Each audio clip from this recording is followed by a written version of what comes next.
CAD program called LibreCAD.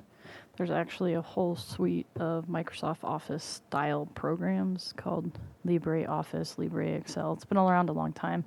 It's developed for Linux. They've ported a lot of it over into Windows, so just so you're aware. Awesome. So it's called LibreCad.org, and you just go to Downloads. And then I have Windows, so I'm going to get it from GitHub. And we're going to scroll down here to Assets. And Windows is a .exe executable file. If we click that, it's going to go to my downloads. So once it's done, we're going to open our download folder.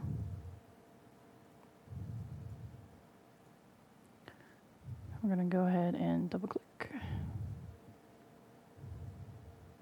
It has a pop-up. Make sure that you are okay with installing it.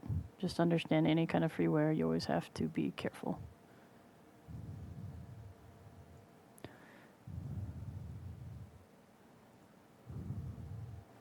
So go ahead and read through the license agreement. Most of these are pretty standard agreements as long as you're not making money off of it. Go ahead and install. Close.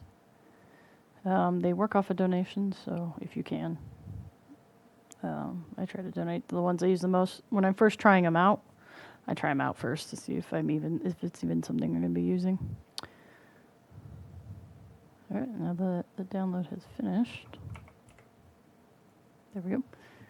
All right, so we're going to go step through. I personally like the metric system better than the American system, but you can change it to inch or foot.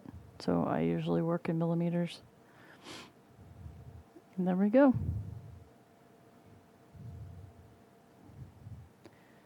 And that's how you install. Sorry, I'll put it on the page so you can see it. That's how you install LibreCAD.